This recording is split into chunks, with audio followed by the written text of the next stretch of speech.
Agora estamos com o nosso amigo Diego Turi. Opa. Boa tarde, gente. Bom, meu nome é Diego Turi. Acho que alguns me conhecem, outros não, com certeza. Prazer, né? Diana. Bom, gente, eu avançando aqui um pouquinho, só para a gente começar. Então, tive bastante experiência na parte Wi-Fi em diversos tipos de clientes. E a ideia é tentar trazer um pouco de experiência de High Density aqui para o evento. Então, dentro dos cenários que eu já peguei, né, deve ter aqui alguns tipos de clientes, fiquem à vontade também em interagir, vamos participar, questionar. A ideia é assim, eu procurei até de forma não fazer algo agnóstico à venda e também agnóstico a um cliente específico. Até porque eu não estou com carta branca de nenhum deles, né? Mas eu procurei colocar aqui todos os principais que eu conduzi projeto fim a fim, ou seja, do início até o fim, né? Então eu procurei colocar alguns para vocês poderem ver que tem lá varejistas, tem bancos, tem hospitais. Então, se vocês quiserem interagir a respeito aí, a gente pode falar tranquilo. Tive uma passagem, então, pela Logicards, pela Dimension, e hoje eu estou como cliente final, né? Então, fui pro lado negro da força. Ou não, ao contrário. Ou não, né? Como diz.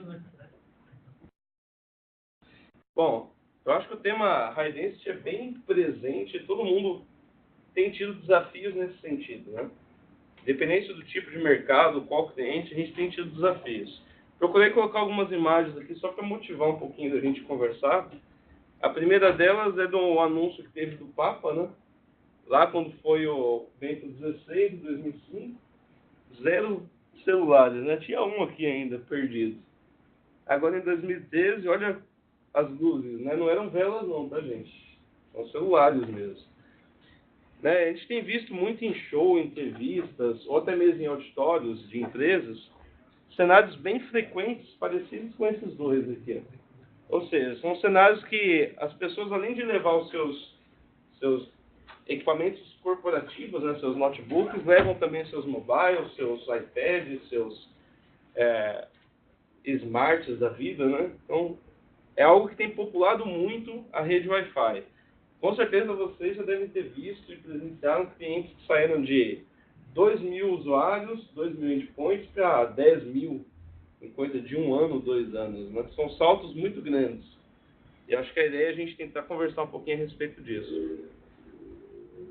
Eu acho que seria legal tentar ocultar o Gustavo, pode ser? Porque tem muito texto ali em cima. Ô, Gu, vou te ocultar aí, tá? Beleza, tranquilo. Então, acho que esse tem sido um desafio. Não sei quem daqui já pegou o projeto de High Density, só para ter uma ideia. Alguém não pegou? Alguém não pegou?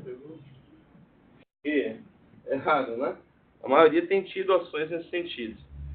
E é interessante a gente pensar que no High Density você precisa não somente pensar no AP, pensar na antena. Tem gente que você fala assim, desenha uma topologia de Wi-Fi. O cara vai colocar uma única antena no meio do slide e vai falar, tá feito. E não é isso. Tem vários N equipamentos que precisam também ser recapacitados juntos. É importante a gente saber que se a gente não tiver uma adoção fim a fim, a gente não vai atingir os 100% que é o nosso idealizado. É difícil a gente atingir se a gente não tiver um trabalho massivo e exaustivo em cima de todos os pontos da tecnologia. E é interessante a gente pensar em High Density que não é suscetível a aspectos de arquitetura ou adaptações para facilitar a instalação de APs. O que eu quis dizer com isso? A gente, tecnologia, engenheiros, não temos que pensar, mas aqui fica mais bonito colocar o AP. Vocês já devem, como fornecedores, ter que passar por diversas situações assim. Só pode instalar nessa linha, não pode sair dela. Para a High Density, isso já quebra o cenário. Ou seja, você já tem que bater o martelo dizendo, não é possível prezar a arquitetura do que a solução Wi-Fi. Você tem que prezar a solução. Como que eu faço isso? Instalando o AP exatamente onde eu estudei para colocar aquele AP. De nada adianta eu fazer um site survey, tanto preditivo quanto com tripé, o que seja. Se chegando a hora, o cliente vai lá e muda 2, 3 metros para cada lado do AP. Cadê o meu estudo? Mas só foi 1 metro. 1 metro vai mudar o RF. aquilo que você pensou, aquilo que você estrategou em cima disso, já não é mais o mesmo. Então a gente tem que bater o martelo. Às vezes que eu tive mais sucesso em cima de high density foi quando eu não abri mão de fazer aquela posição que eu determinei. Essa é a principal experiência aí nesse sentido. Aqui eu coloquei um slide mais de provocação mesmo, para a gente poder conversar um pouco. Então, vai muito além do AP, né? Os requisitos em si. Esse daqui é um ponto que eu acho que é mega importante. Se você não deixar todos os requisitos na mesa, ou seja, jogar limpo entre cliente e fornecedor, nenhum requisito, talvez algum requisito fique às escuras. E esse ficar às escuras, depois para você, ao cliente falar, eu já peguei casos assim, mas eu fiz um projeto de cobertura, não vai suportar high density? Não vai suportar high density. Né? São objetivos diferentes. Então é importante que você deixe muito nítido tanto o seu lado quanto o lado do cliente também. Eu acho que tem os dois lados aí da moeda. Seu estudo precisa ser assertivo. Não tem que titubear em, mas é isso ou é aquilo. Eu tenho que testar, fazer testes testados nesse sentido. A rede Wi-Fi necessita de manutenção, prevenção, revisão e capacitação. Como alguns costumam dizer, é uma rede viva. Por quê? Eu não sei como que ela vai estar daqui um dia, daqui 1 hora, daqui final da tarde, porque alguém pode subir alguma fonte de interferência, qualquer coisa do gênero, e isso é preciso deixar muito nítido para quem seja. A rede ela vai ter mutações ao longo do caminho.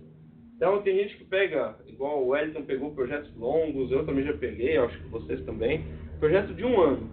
Em 1 ano, muita coisa mudou, tanto do ponto de vista tecnológico, quanto, com certeza, no aspecto de layout do cliente. O cliente, naquele meio termo, ele já subiu umas 4, 5 paredes no meio, já pegou o seu AP e já jogou lá para o outro canto. E como garantir isso, né? Aí eu coloquei aqui uma provocação que eu acho que é bem interessante. Para a gente ter 100% de exatidão no nosso projeto de Wi-Fi, a gente tem uma matriz bem parecida com essa. 40% de designer de RF, 40% equipamento e 20% configuração. Quando eu falo equipamento, eu estou envolvendo endpoint e infraestrutura. Tá?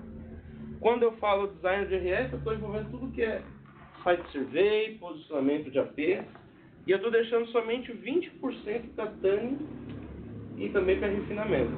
Por que eu digo isso? Se eu fiz um bom estudo de RF, eu já estou muito avançado no resultado final que eu vou ter. Eu costumo dizer, quando eu tenho a oportunidade de falar assim, que não há nada lógico que corrija um problema físico. Eu posso fazer o ajuste que eu quiser. Ele não vai corrigir se o meu AP estiver mal posicionado. Então, o meu primeiro passo para ter uma solução fim a fim de high density é ter um bom design de RF. Ter um bom estudo, um bom capacity nesse sentido. A parte de equipamentos é equivalente. Né? Eu tenho que pensar no fim a fim. Endpoint, rádios, suítes de uplinks, aplicações e tudo mais. E apenas 20% eu estou deixando dedicado à configuração. Por quê? Se você fizer esses 2 itens bem feitos, a chance de você já ter sucesso é muito grande. Você vai precisar fazer um refinamento.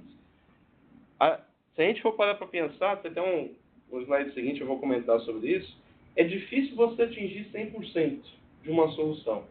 Porque sempre o cliente vai vir para você e falar assim, isso não pode. Isso eu não vou ceder. Isso eu não vou abrir mão. Eu quero que tenha 2.4 sim. O caso do Wellington, eu acho que muito foi o pulso firme que ele teve de defender, de que para atender a solução teria que ter o fim a fim daquele jeito. Se não tivesse sido pulso firme, possivelmente hoje teria guest, teria uma rede para diretores, uma para VIPs, hierárquico, né? Aquela coisa bonita. Então, muito foi referente a isso. É importante a gente bater o pé mesmo. Até alguma pergunta, gente? Só por curiosidade, alguém discorda da matriz? Acha que está no caminho? Eu acho que se você garante esses 2 pneus de 40, né? Você precisa implementar ele muito mal em termos de configuração para que dê problema. Você vai dar uma cagada muito grande de configuração para que dê problema. Se você tiver esses 2 de 40 garantidos. Sim. normalmente. E se a gente for... Você não faz o tuning mais perfeito possível, mas se você fizer uma implementação normal, se você tiver 240, raramente... E eu não sei vocês, mas o que eu tenho visto, especial no Vendor System, que é o que eu acompanho mais direto, mas nos outros também. Boa parte dos vendors, eles já têm disponibilizado os hardwares com boas práticas. Não, um template, né? Ou seja, o risco de você errar em deploy é se você contrariar o mundo. Né? Aí você tem um risco mais alto.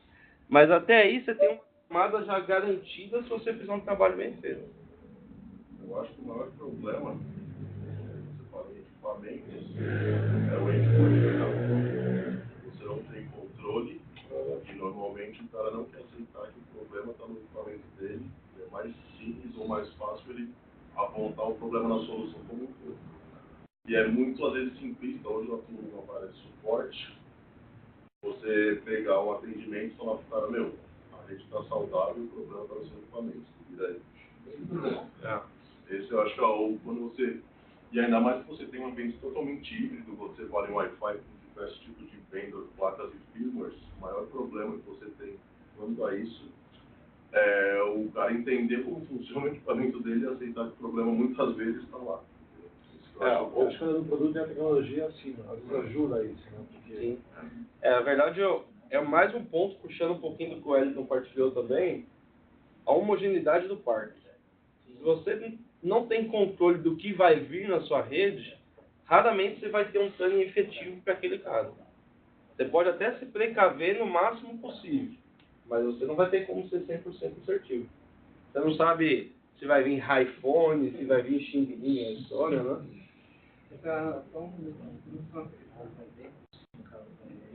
Leva em consideração com relação à interferência do ambiente. Por exemplo, o cliente tem um ambiente e o cliente final, por exemplo, ele não quer se autenticar na rede direto, porque ele está sendo logado e aí ele de repente não quer nenhum problema na frente com algum tipo de acesso. Então ele vai lá e sobe um Wi-Fi hotspot. É um dos pontos que eu coloquei aqui bastante em detalhe. E a gente está tendo muito problema com relação a isso. Tem. Na verdade, assim, vou comentar mais detalhes, mas a gente tem que estimular para que todos que estão no ambiente venham para dentro da sua rede. Tem que estimular. Nem que o guest você faça uma rede mais easy, mais user-friendly aí da vida, mas você tem que estimular que ele entre na sua rede. É muito pior um cliente, um endpoint fora da rede, ele vai te causar muito mais dano do que um endpoint dentro da sua rede. Situação real. E a política lá dentro é que o guest é só para terceiros e prestadores de serviço. Funcionário, o resto é risco operativo. Só que aí o funcionário nem tem que ser a regra.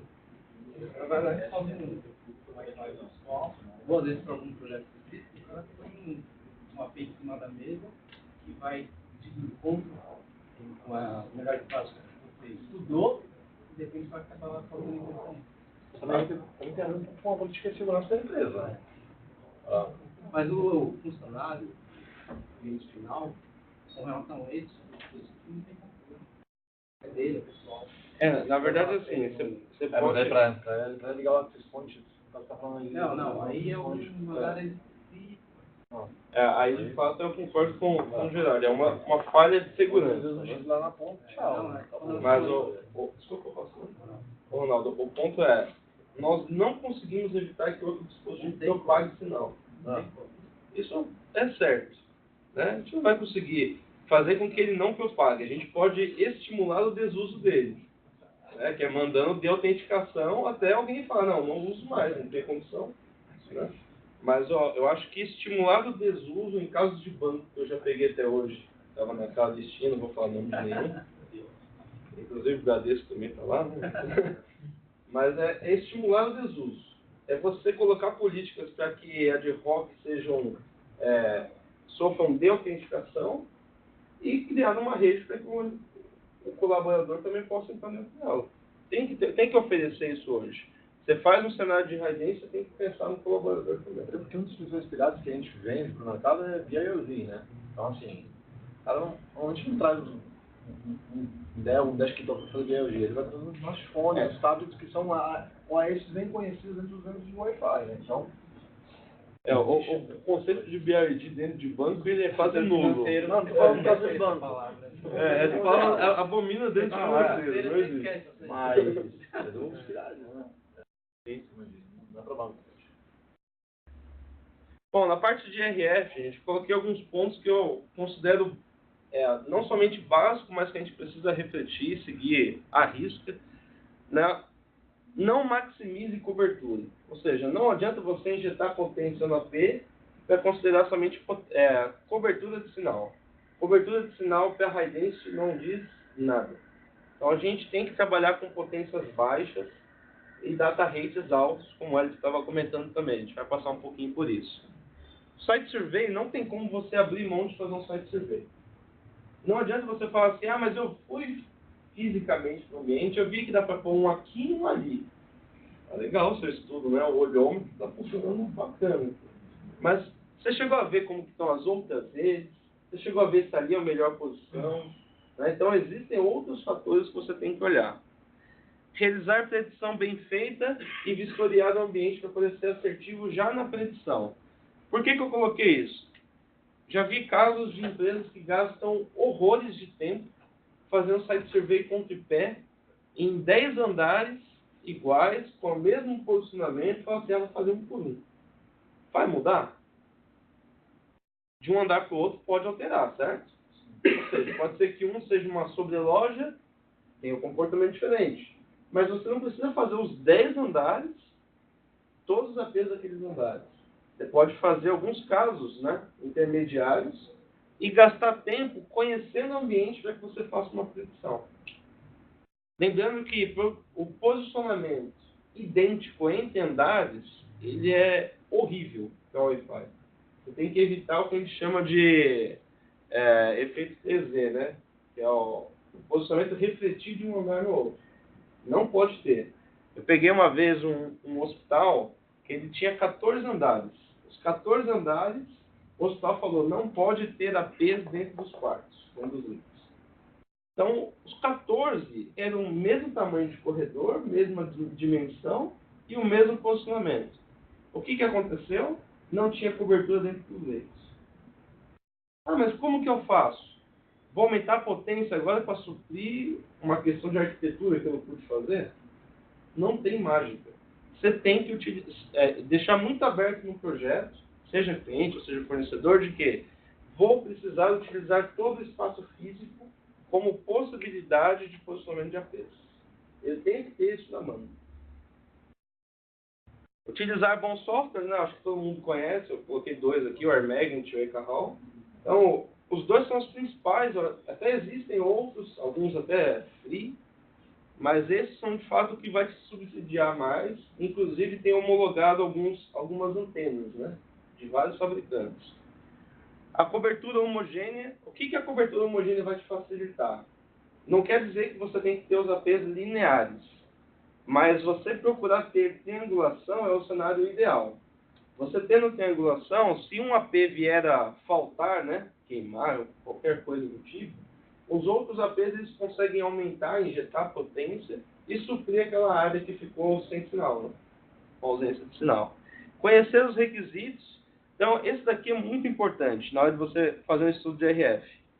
Verificar os padrões que você vai utilizar, A, B, G, N, AC, sinal, SNR, data rate, e nos equipamentos você saber exatamente qual modelo, qual ganho, quais os padrões e quais são os ajustes possíveis. Tenho que conhecer o meu endpoint. Diego, mas eu não sei o que vai vir. É BioID, você vai ter que estipular casos e pegando sempre como parâmetro o pior caso. Não adianta você falar assim, vou pegar aqui o meu mais parrudo, sendo que eu tenho outro que ele é bem inferior.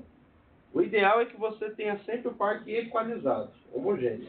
Você tendo o parque equalizado, você consegue fazer tunnings aí mais precisos. Trabalhar com baixa potências, alta taxa de velocidade e desativar banda legada. Qual que é a banda legada que a gente fala? O B, né? B, com certeza a gente tem que desativar. Na grande maioria das vezes, para corporativo, inclusive o 2.4. A gente vai passar por lá. Sabe, Diego, eu tive num estágio esses dias, a gente estava falando de design de radiofrequência. Esse estágio parece uma impressora da texto, tá? E aí, Conte mais a respeito. lá temos APs com antenas direcionais, beleza, funciona, dá para fazer aquela brincadeira de escolher tantos assentos, ajustando a potência e o tilt da antena. Dava fácil de fazer isso, a gente conseguia fazer isso. O problema é que o cliente chegou e falou assim para a gente: você sabe qual que é o ruim? A torcida que vem aqui é aquela torcida. Os equipamentos deles são os equipamentos. Aí vem o pior caso, né? Então, com isso, em vez de a gente conseguir colocar lá no teto os pontos de acesso, a gente começou a ter que ter criatividade. Colocar AP do lado no corrimão, um AP embaixo do banco. Para quê? Para poder atender esses clientes que têm os telefones mais ruinzinhos. Porque é o cara que vai querer tirar fotinho lá e postar o gol. Esse é o grande ponto. Então, realmente o pior caso traz o que a gente problema. tem que pegar, não adianta. Mas legal o exemplo, né? Bom saber do time, né? Utilizar corte ou cut-off, né, como alguns chamam, de menos 65. Por que eu estou colocando menos 65? Mas se a voz não é menos 67, eu preciso trabalhar com células cada vez menores. Então a ideia é que eu também faça isso com o meu sinal, com o meu RSSI. Trabalhar com o SNR em si se mantém o padrão, que a maioria é comum, massivo aí nos guides, 25. Data rate superior a 24. Então quando a gente fala superior a 24 se eu faço hoje, pegar um by the book mesmo, pegar um guide de qualquer fabricante, a gente vai ver que a menos 67, todos eles é 54 megabits por segundo. Ou seja, todos. Não tem outro que a menos 67 ou seja abaixo de 54. Não tem. Eu até olhei para poder falar com precisão. Todos os vendors, Focus, Aerohive, Aruba, Cisco, todos eles, se você for olhar, menos 67 eu estou dentro da faixa de 54 megabits por segundo. Mas por que, Diego, que eu preciso ter taxas menores? Para possibilitar o que o Elton falou, talvez a ausência de um AP que venha a queimar, falhar por qualquer motivo. Às vezes uma área de sobreposição, às vezes uma área de interferência que surgiu. Então aqui é somente digamos que uma margem, né? Lembrando que não adianta nada eu ter o AP transmitindo numa taxa X e o meu endpoint não ser capaz de transmitir ela. Por isso que a gente também tem que equalizar isso. E overlap entre 15% a 20%. Né? Todo mundo sabe que mais do que isso era só quando era repetidor. Né? Ou seja, até 50%. Para usuário, seja voz, seja dados, entre 15% a 20% no máximo. Beleza? É importante a cobertura total nas áreas e com funcionamento homogêneo. Quando a gente fala cobertura total, muitas vezes quando a gente faz um projeto de high density, o cliente fala, o hall do elevador eu não vou querer. A saída de incêndio ejeta. Varanda não sei o que, sai fora. Mas depois ele vai falar para você assim, cadê o sinal naquele lugar? Ou vai um usuário dele para lá, e muitos dos fabricantes têm tecnologia que ele vai estender o sinal até onde for aplicado. Ou seja, se você está conectado, seu dispositivo está falando com o AP. A hora que ele vê que não tem nenhum outro AP próximo ao seu para poder te atender, ele vai estender sua célula. Então isso vai prejudicar todo o cenário que você desenhou. Recomendação então considere ao máximo todas as áreas, para você evitar desse tipo de problema. Pode ver. No slide anterior você falou de design específico de RF, né? Só que uma coisa que precisa ficar claro só faz o projeto, você só dimensiona o informativo, você só faz a implementação, quando você documenta todo o escopo do cliente, cria um documento, valida isso com ele, dá o sign-off disso, porque depois, se você não fez isso, esse tipo de argumento vem contra a gente, entendeu? Sim. Ou seja, colocou ali, utilizar, tal, cara, isso é prévio. Isso é prévio. Isso é antes de ter o sign-off do bioinformativo, por exemplo. Porque na hora de implementação, essa história que você falou, o fabricante tem, alguns têm, beleza, só que vai estar lá no documento que é só as áreas específicas. Por exemplo, hall de elevador. Tem cliente que pede, tem cliente que não pede. Sim. O banheiro, tem cliente que pede, que não pede. E ele fala, eu não quero para o cara não usar o banheiro, entendeu?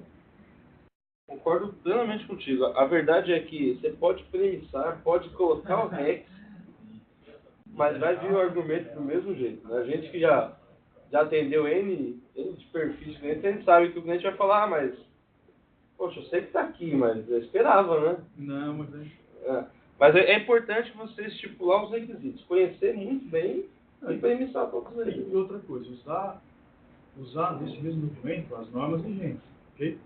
Ou seja, você pode fazer o que for. Você não pode reclamar de interferência do vizinho, nem pode interferir no vizinho. Ponto, não. Isso ficando claro no documento, não tendo sign-off, o cara pode dar o argumento que for. Sim, Entendeu? não, concordo. Concordo contigo. Um outro ponto às vezes a gente fica preocupado, por exemplo, eu fiz um projeto uma vez aqui na Paulista, era 2 andares. Olha que eu abri o notebook, tinha mais de 300 redes do lado. Aí como que você faz para poder lidar com essas redes? Você não vai poder bater porta a porta e pedir para abaixar a potência ou desligar. Né? Você tem que trabalhar a qualidade da sua rede dentro do seu ambiente. Eu lembro que na época chegaram até a falar assim, você pode colocar uma parede de metal, né, ou alguma coisa assim para isolar os dois mundos. Não, mas aí você vai isolar mesmo, né? Até o 4G você vai deixar o cara fora. Mas o pior tipo de interferência que a gente tem que lidar quando é cenário de high density não é interferência externa, é interferência interna. É do próprio AP na sua própria rede. É o posicionamento muito próximo, é a sobreposição elevada, né, a reutilização de canais. É isso que a gente tem que buscar ao máximo utilizar aí e buscar meios de não ter, né? Aqui, não vou nem olhar porque é bem simplório mesmo. Só para a gente lembrar, né? 2.4 evite ao máximo, principalmente para dados corporativos. A gente sabe que ele vai ter maior cobertura, mas em contrapartida, o nível de interferência nele é absurdo. Então, deixa o 2.4 somente com o best effort, se possível até desative, né, de muitas das redes, arranque fora. O 5 GHz, apesar dele ter uma menor cobertura, para a high density é mais do que suficiente. Se você for falar assim, Diego, se eu deixar menos 67 em 5 GHz, tá ok? Para a high density, está perfeito. Você pode deixar tranquilo, você vai ver que você vai conseguir cobrir uma boa área. Quando a gente fala uma boa área em cenários de rede indoor, eu tenho para mim, não sei quem queira compartilhar também, de que em torno de 5 a 7 metros o raio de cada um dos APs. Isso é uma média baseada muito em experiência de site survey.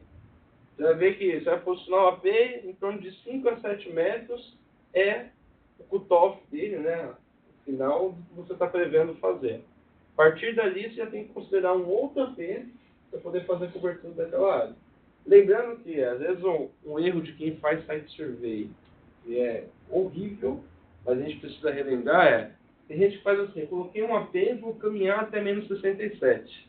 Aí põe um outro AP. O que vai acontecer? Eu fiz uma sobreposição de 50%. O ideal, né, by the book de novo, é 19 dBm de diferença. Pelo menos, né? Para que você possa ter lá entre 15% e 20%.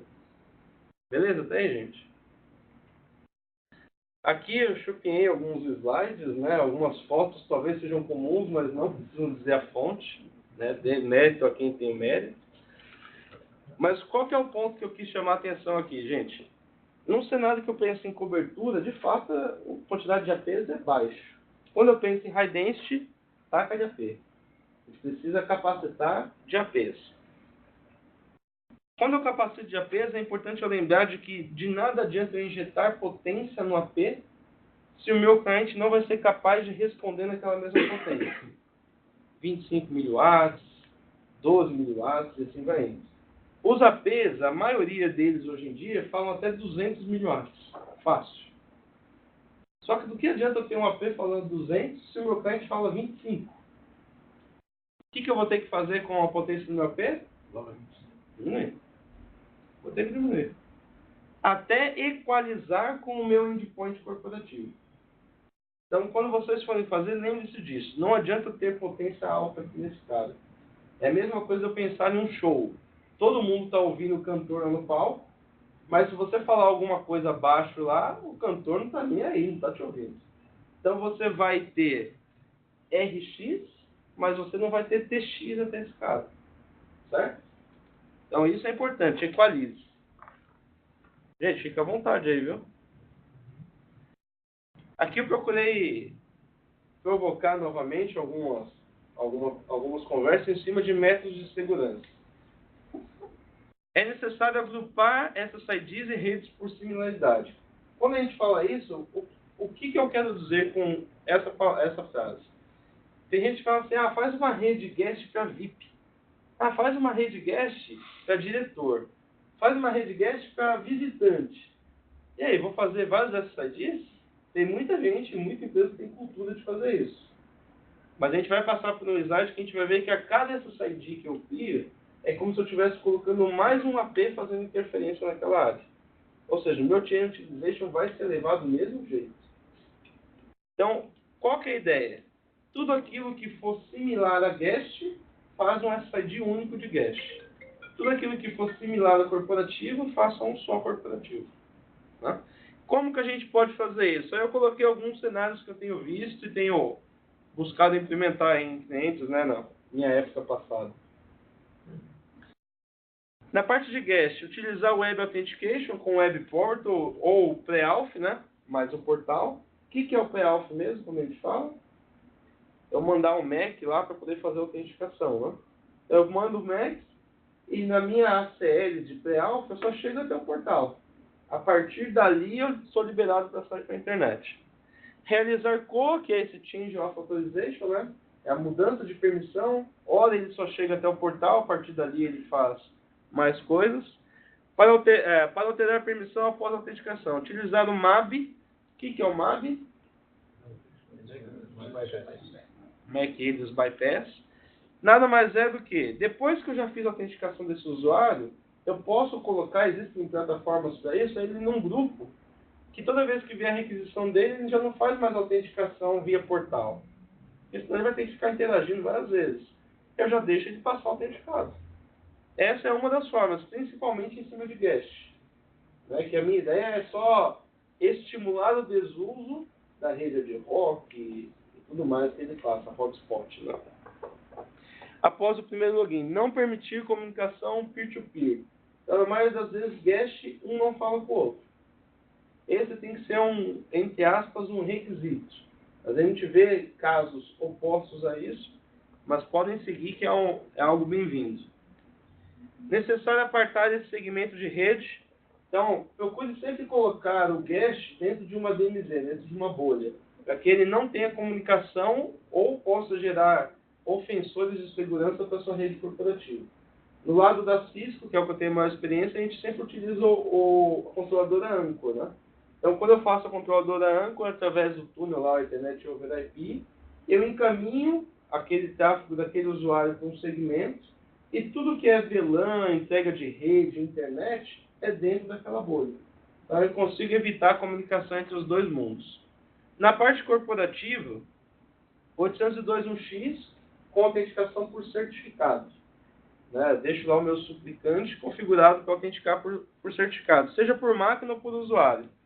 Utilização de solução de profiling, né, seja o Cisco Eyes ou o ClearPass, como exemplo. O que ele vai te possibilitar? Às vezes a gente pega casos de pessoa que fala assim, mas eu tenho que deixar esse SSID separado porque são grupos de ADs diferentes. Gente, isso é tão simples nessas duas plataformas. Você pode ir lá e falar assim, o grupo de AD VIP vai entregar uma VLAN Y. Grupo de AD convencional, VLAN X. Acabou. Matou. Para distinguir os dispositivos e fazer a segregação de subnet. Exemplo, VIP, voz, gerência, corporativa, entre outros. Utilizar o TSSEC para evitar a comunicação unilateral, né? Seja leste-oeste ou norte-sul. E talvez você vai precisar de uma terceira rede que é para legados. Legados que a gente fala é, dependendo do perfil da sua rede, do seu cliente, você vai precisar ter scanner, você vai precisar ter um SID apartado para voz, dependendo do tipo de telefone que você tiver. Né? Eu peguei um deployment uma vez que tinha aquele, alguns chamam de voz, outros chamam de voceiros, né? Que é como se fosse um tamanho de um pendrive, você faz ligação através dele. Ele tinha configurações específicas que eu não conseguia compartilhar com outro SID. Então eu tive que deixar uma rede dedicada somente para ele. Até aí tudo bem, gente? Tá entregando a idade, hein, cara? Tudo bem, você, cara. Tô pegando a idade, né? Tá entregando a idade. Desculpa aí. Sim? Tá, eu vou apressar. Gente, até aí tudo bem? Bom, ainda falando da parte de segurança, lembrando, facilidade de acesso e rápido ingresso podem ser um ofensor de segurança para você. Então tome cuidado nesse sentido. Atenção à IoT. Teve um fórum recente, na semana passada, da Checkpoint, inclusive, também, e onde os maiores problemas de segurança que estão acontecendo estão relacionados à IoT.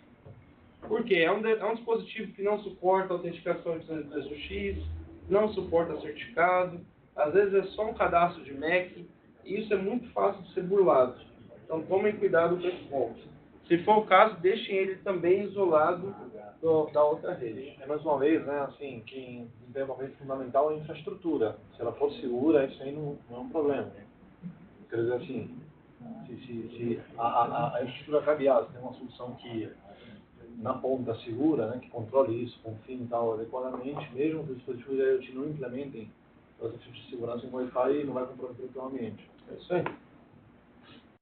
Deixa eu avançar aqui, gente. Bom, a respeito de melhores práticas, eu vou até avançar um a mais. Aqui está falando, depois quando for compartilhado, Roberto, é isso? Não. Ronaldo? Não, no slide que eu estava aqui, deixa eu ver se vai voltar. Permite e estimule a adesão à rede, é aqueles pontos que a gente estava falando. Limitação de banda nunca é um motivador para você ingressar na rede. Eu já peguei casos de clientes que fizeram a rede guest e falaram, taxa 500k aí pro cara. Quem vai passar por um portal para ganhar uma conexão que vai durar 10, 15 minutos, em alguns casos, para ter uma limitação de 500k? Então esqueça, se você quer estimular, permita o consumo da sua banda. Aí aqui, atenção, é melhor um visitante em sua rede do que criando sua própria de volta. Então depois a gente consegue ler um pouquinho. Escoamento de tráfego, vou falar algo bem rápido aqui nesse sentido. Lembrando que solução Wi-Fi, se eu estou oferecendo o AC como exemplo, pode ser lá até o MGig 2.5, eu tenho que ter escoamento desse tráfego. Que adianta eu oferecer uma conexão de uplink de 1 GB? Né? Então eu tenho que evitar algo nesse sentido. É o Mac, não foi?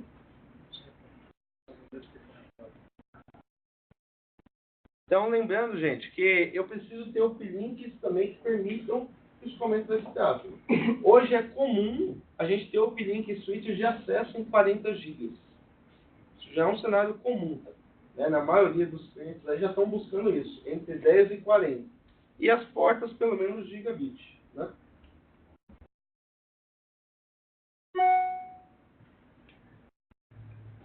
Bom, acho que esses próximos 2 slides aqui vão fechar a parte de endpoint que eu quero passar para vocês. E aí a gente deixa só uns minutinhos aí para pergunta, tá pensando? Então, essa parte de high density, o que é importante a gente lembrar, gente? Aquelas velocidades que a gente vê bonito lá de 600 megabits por segundo, de 1.3 GB, aquilo é nominal. Aquilo não é taxa efetiva. Então, não deixe que o seu usuário fale assim, mas cadê? Que não está marcando que eu estou transferindo a 1,5 GB. Você não vai transferir a 1,5 GB. É um meio compartilhado. E é bom que vocês saibam e frisem sempre com os clientes de que existe taxa nominal e taxa efetiva. O nosso cálculo, a nossa base é a taxa efetiva. Um exemplo é N em 40 mega, né? Fazendo agrupamento de canal, eu tenho 160 megabits por segundo efetivo. Eu vou dividir isso aqui pelo tipo de aplicação que eu tenho. Eu usei essas 2 tabelas de um guide da Cisco, mas é bem equivalente aos demais vendors, tá? Eu cheguei a checar para poder passar. E se a gente for olhar, eu tenho que saber o que eu quero ter na minha rede. A maioria de ambiente de high density a gente procura ter o file sharing institucional, que é de 2 a 8 megabits. Então, se eu quero ter 8 como exemplo, em N, quanto que eu vou ter? Entende? 20. Certo? Se eu quero ter 2, aí vai o caso de voz, igual o Wellington partilhou. Tá vendo? 1 mega é suficiente. Então, eu poderia ter muito mais clientes em cima do N em 160. Eu vou conseguir integrar 1 mega, mas eu tenho que fazer esse rateio e esse cálculo. Aí tem uma...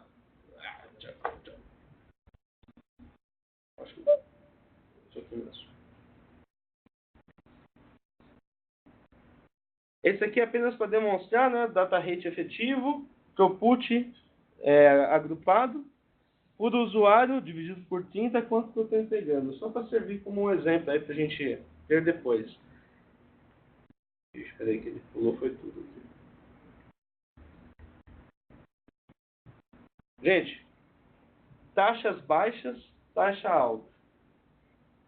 Número de APs no mesmo canal e número de SSIDs. Cada vez que eu dobro, vocês podem ver que a porcentagem ela vai subindo, tá vendo aqui? Ó? Ou seja, a minha utilização do canal, ela sobe à medida que eu tenho mais rádios repetindo o canal ou mais SSIDs no mesmo rádio, no mesmo AP. Então, por isso que a gente tem que controlar tanto o nível de interferência entre APs quanto quantidade de redes. Aqui tem um... Volta. Nesse quadro da esquerda, você está mostrando então que se eu colocar 2 SSIDs, é pior do que colocar 2 APs no mesmo canal. Não, é equivalente. Lá, Aqui, ó, 2 SSIDs, 6,45. Isso. 2 AP, 6,45. Não. É mesmo. Ah, entendi. Entendeu? Gente, aqui os pontos fechando. Tem uma parte de endpoint, mas eu acho que é legal depois para vocês verem no material mesmo. Aqui é tudo que eu aconselho vocês a buscarem numa rede de alta densidade. É o Client Link 3.0, ou Beamform, que é aquele que vai direcionar de acordo com a posição que o cliente está.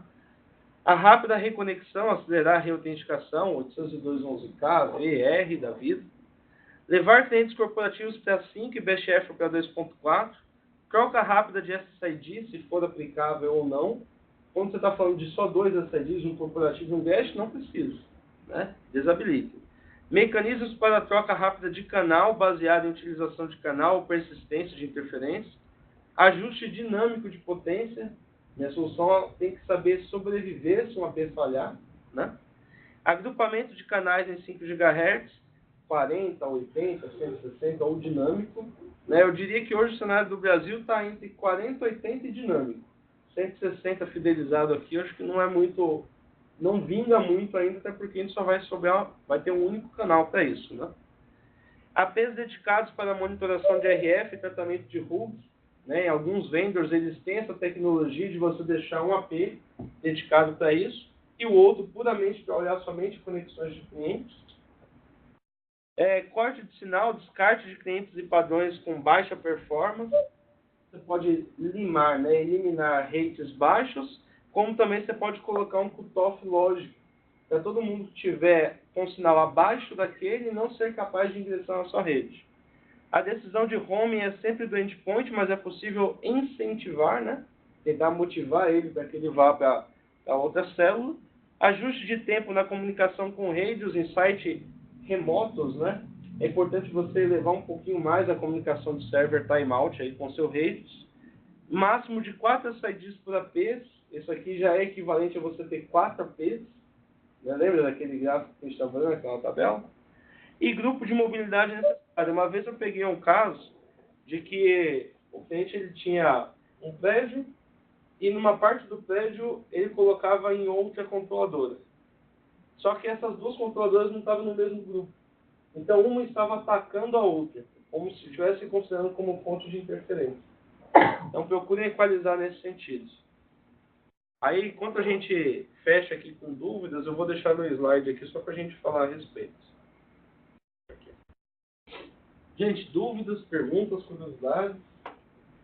Acho que é um ponto importante, Diego. Acho que, até voltando na apresentação que eu fiz do call center, né? Nesse caso, assim, até pelos testes, né, o cliente tinha um switch MGig lá, né? Tinha um switch MGig e tinha o mesmo andar 5, 6, 29, 60.